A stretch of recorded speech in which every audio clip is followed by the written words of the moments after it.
So today I'm going to be discussing section 6.2, which covers the disk method.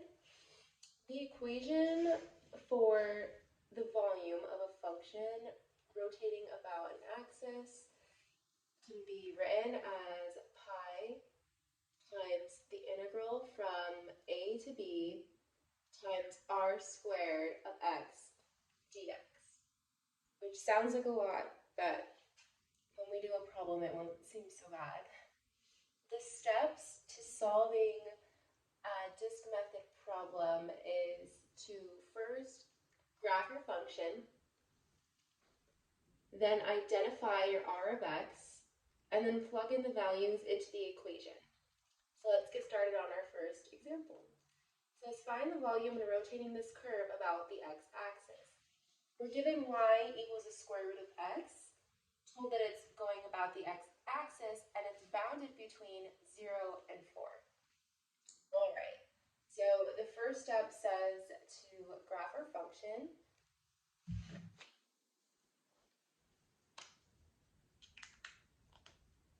So I draw a little graph here. All right.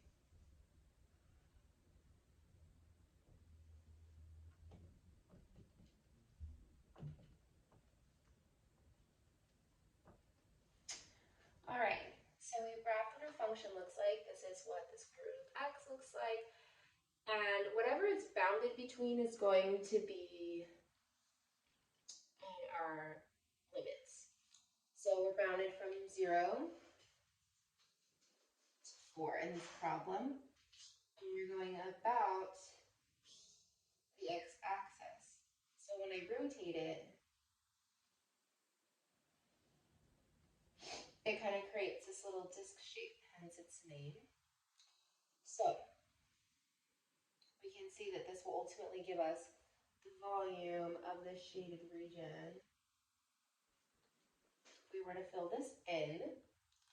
So now that we've identified what the graph looks like, let's find r of x. So something that you should know is that r of x is equal to y. And y in our problem is equal to the square root of x. So we've identified our r of x. A and b is just simply our bounds. So 0 and 4 is a and b. The next step says to plug in our values into the equation. So I'm going to rewrite our equation down here just so we can see. Explain 1. This is the volume equals pi times the indefinite integral from a to b of r squared times x dx. All right. Rewriting, we have volume is equal to pi times the integral from 0 to 4 times r, which is the square root of x, squared times dx. Perfect. All right, something that you need to do when you set it up is see if anything cancels or if it can be rewritten just to help it look nicer to solve the problem, but this can simplify. The square and the square root cancel, and we're left with v, or volume, equals pi times the indefinite integral of 0 to 4 of x dx. Now that we've got this in simplest terms, it's now time to integrate. So whenever we take the integral of something, we add 1 to the exponent and then put it over that exponent. So now I'm going to write x squared over 2. And we're going to be evaluating this from 0 to 4 all times pi. So plugging in our values for x, this can be rewritten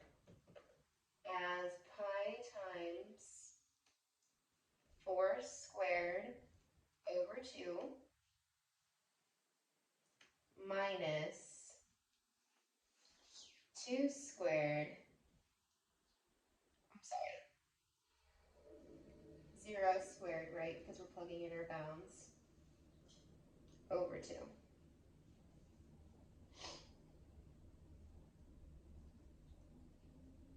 All right, dropping down our pi, a multiplication sign, we get 4 squared is 16 divided by 2 minus 0. Simplifying this further, 16 divided by 2 is 8. 8 times pi is 8 pi. And minus 0. So this is our final answer for the area enclosed by this curve, the square root of x, rotating it about the x-axis. All right. Let's do another problem, because in these volume problems, you won't always be rotating about the x-axis. So let's do one where we're rotating about the y-axis.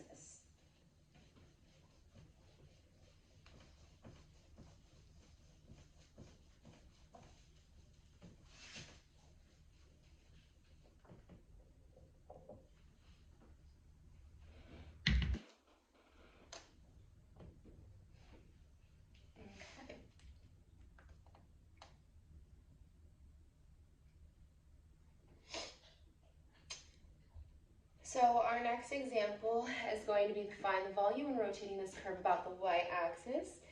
And I'm going to start with the example of y equals x to the 2/3, rotating about y-axis.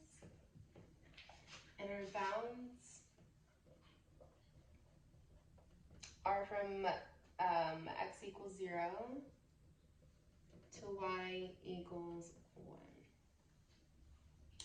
All right, so the first thing that we're gonna do is graph x to the 2/3.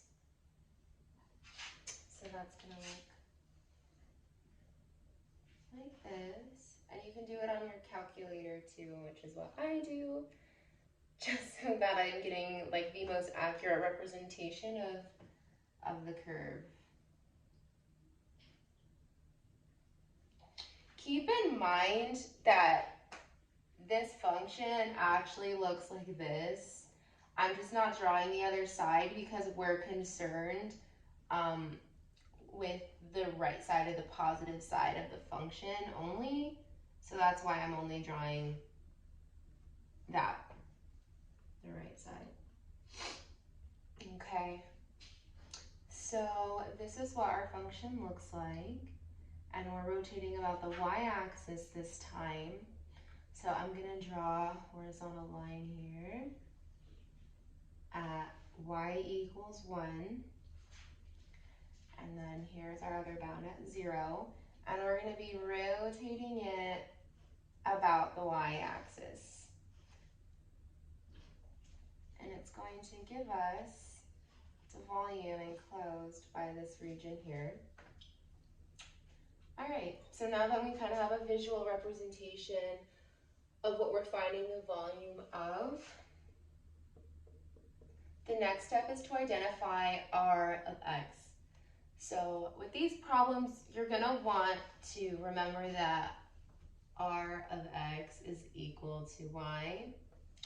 But because we're solving going about the y-axis, we're gonna want our equation in terms of y, not x.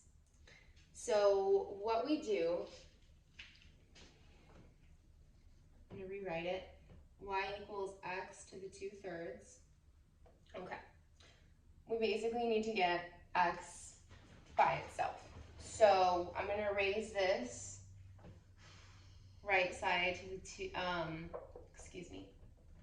to the 3/2, and raise the left side to the 3/2 as well.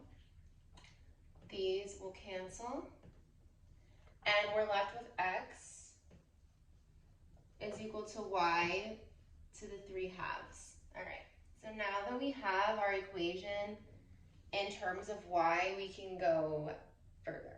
And this is going to be our r of x. All right, so we've drawn our graph, we've identified r of x, and our a and b will always be the bounds that were provided to you. This being a, this being b. So now that we have all the information we need, we can plug it into our equation for volume, which is volume equals pi times the indefinite integral from a to b times r squared of y, this time, dy. All right, perfect. Plugging in our known values, we can rewrite this as pi times the indefinite integral from 0 to 1 times r, which is y to the 3/2 squared of y, or excuse me, of dy.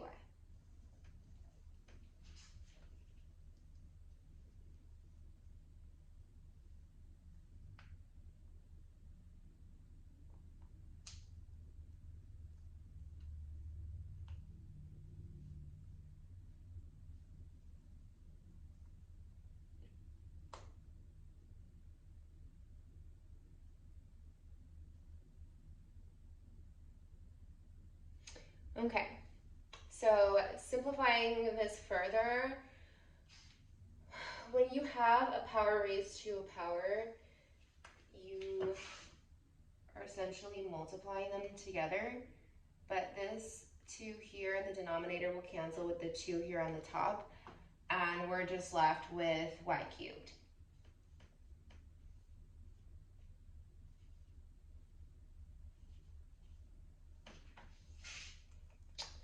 Okay, perfect.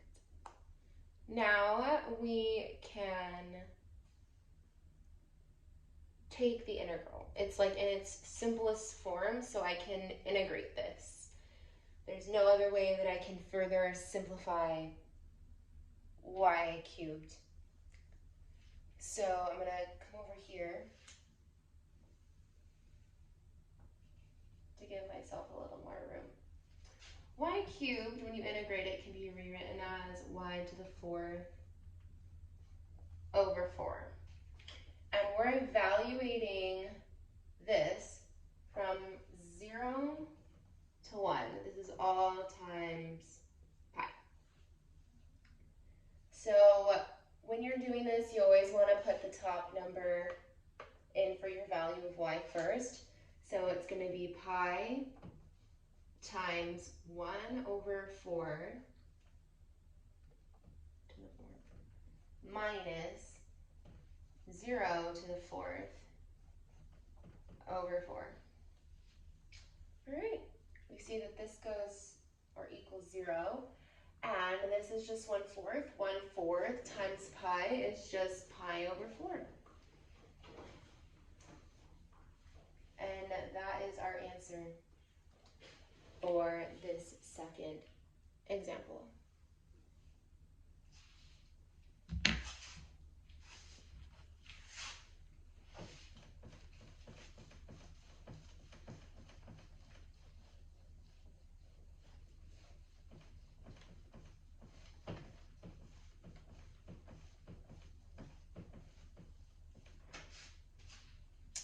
Something that I've learned doing a couple of these practice problems is just to be really methodical about the approach.